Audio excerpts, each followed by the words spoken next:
Hi everyone, it's Annie. Welcome again to the Happy as Annie YouTube channel. It's been a while since I've recorded a video, and today I have a good one for you, one that a couple of you have asked about in the comment sections of previous videos, and that is clarifier cards.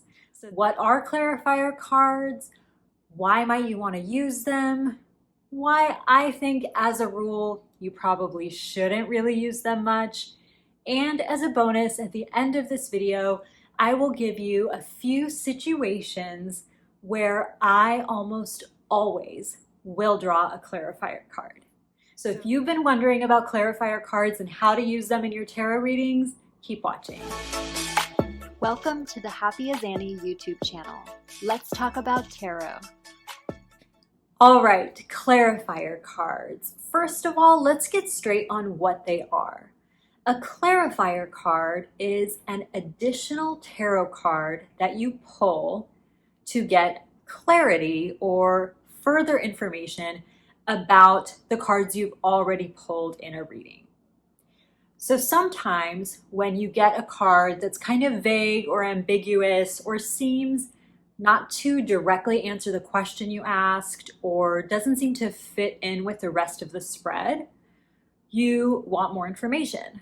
So one method many tarot readers do is to pull one or sometimes even more clarifying cards.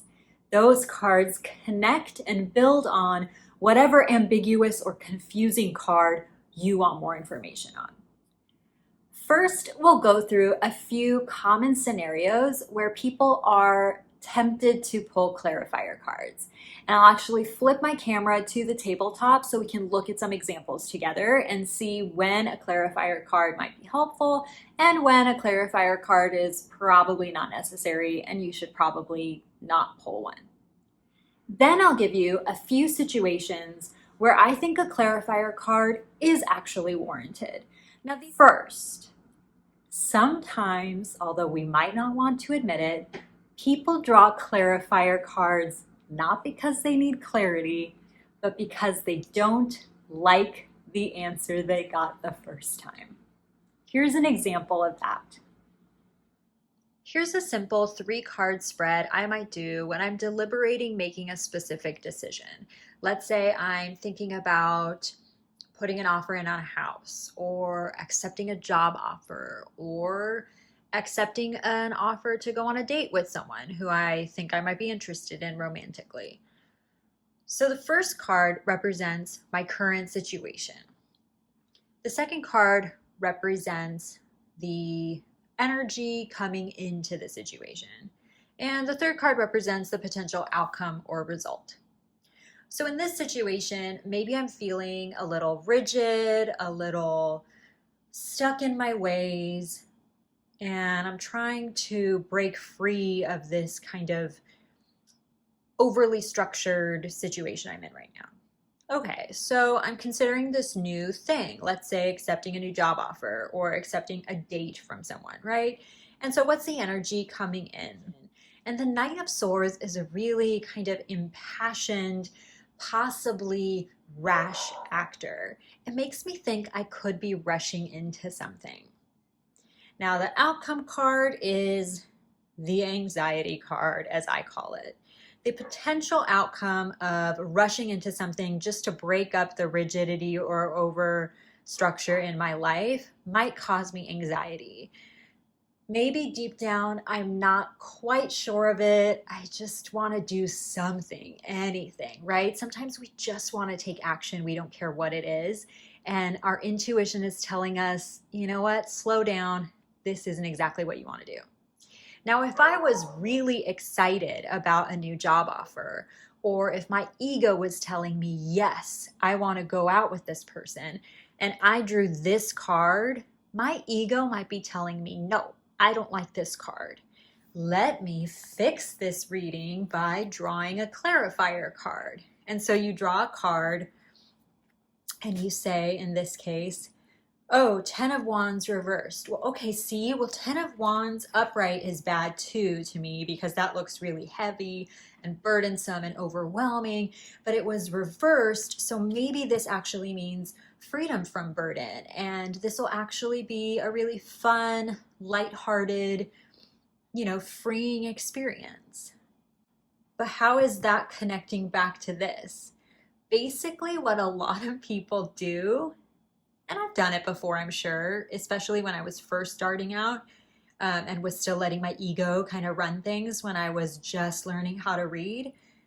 I just didn't like this card, so I was like, no, do over. Okay, yeah, this one's better, see? But that's not clarifying, that's replacing. And we're not doing replacer cards here, right? We're doing clarifier cards. And if we're being honest with ourselves, ain't nobody need clarification on this. This is fine the way it is. You maybe just don't like it. It's not what you wanted to hear. So a lot of us are tempted to pull more cards to try to say, oh, see, okay, 10 of Cups, we're good. I'm going to go forward with my decision. That's probably not ideal. So don't do that. The second common situation where people pull clarifier cards is when they simply don't understand the card they pulled. Let's take a look at that and see when you should or shouldn't pull a clarifier card in that kind of situation. So sometimes I just draw a couple cards and don't really ask a specific question for each card. Like I don't have a spread. Sometimes I just say, you know what? I'm struggling right now. I feel really aimless and lost, especially when it comes to my career. What do I do about it? And I draw a couple cards. So let's say that's what I did here. Now I might say, okay, I'm trying to figure out, like, get some direction for where to take my career or what to do with my business or something. So this Four of Wands, so it kind of is reassuring me, kind of telling me like, okay, you might be feeling down for some other reason, but girl, you got this. Like your business is going well. You know what you're doing. Don't start doubting yourself now, right? And then I get the Star, one of my favorite cards, really open, authentic, just kind of doing her thing, not afraid to let it all hang out, right? But what does that mean? I don't understand.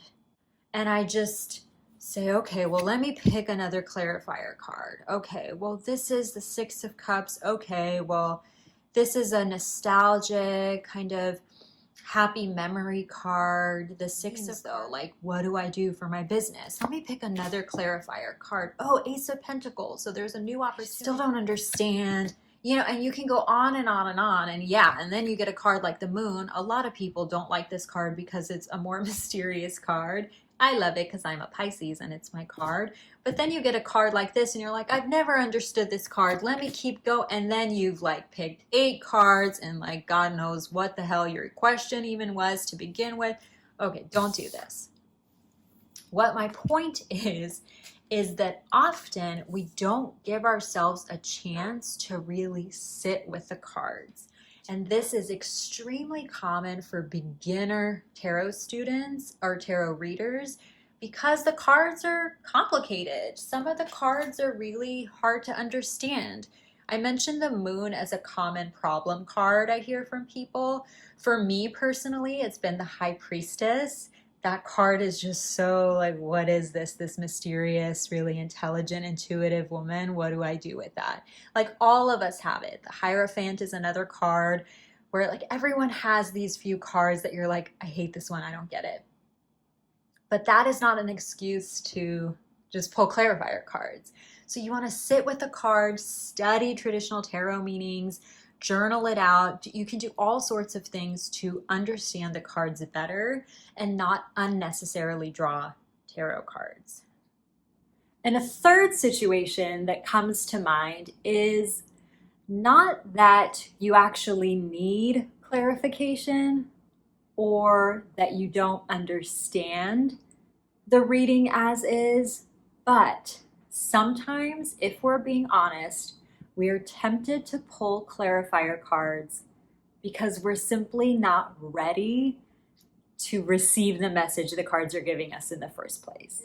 So we try to pull clarifier cards to temper or tone down or actually add ambiguity to the message that's staring us in the face. Now, this example that came to mind to show you is a little unfair because in previous videos, I've talked about how much I don't like asking yes/no questions. So I'll do kind of a variation of it. Should I stay or should I go? And you look at your tarot cards and you're like, just give me a sign. Should I stay or should I go? And you pull a card like this. In that context, should I stay or should I go? What is the Eight of Cups telling you? I'm not even going to answer that because you know what it's telling you in this context. Big life decisions that often take us to our tarot cards, among other things. Therapists, priests, friends, pastors, mentors, professors, whatever, right?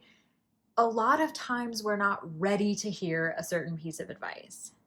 And this is a very common example of people that just aren't ready to hear it.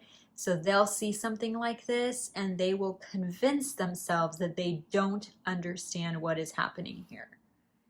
And then they'll just pick more cards to try to maybe soften the blow of this one, mask the kind of tough love or tough news they're getting. But to pull clarifier cards and try to muddy up your emotions and thoughts that are already so conflicted is really just self-torture. You need clarity and guidance, not to like play mind games with yourself. When it's news that is very clear, but you're just not ready to receive it, that's okay. There's no tarot police going to come get you and make you do what the card is telling you to do, right? Just put it away, take your time and say, you know what, thank you. I'm not ready for that yet. I'll come back to it. All right, now as promised, let's talk about a few tarot cards that I almost always will draw a clarifier for. And the first example I have for you is any ace. Now, aces all represent some kind of new idea, new beginning, new opportunity of some sort. Now, by definition, that's really vague. It's not telling you anything about what the opportunity is, what you should be starting, maybe what you should be looking out for. And sometimes people are okay with that. But I know me and I know my personality. And when I draw an ace, for me personally, I'm always a little excited. Yes, something new is coming, but tell me more. So that's one example of a situation where I will often draw a clarifier card. Here's another one. The Two of Swords. Now the Two of Swords points to some kind of stalemate or some kind of indecision. Now, the good thing about this card is that it often says it's going to work out the way it's supposed to work out. Stop obsessing over it. Just pick one and go. That's how I usually read this card. But sometimes if it comes up in a situation where I'm really like, yes, someone help me pick, I'll pick a clarifier card. I'll specifically say something like, okay, what's something within me that will help me make the right decision? What should I be focusing on to help me make this decision? The Hanged Man.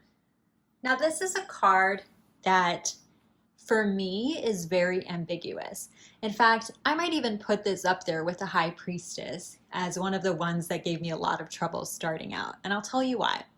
The Hanged Man has two very obvious traditional meanings.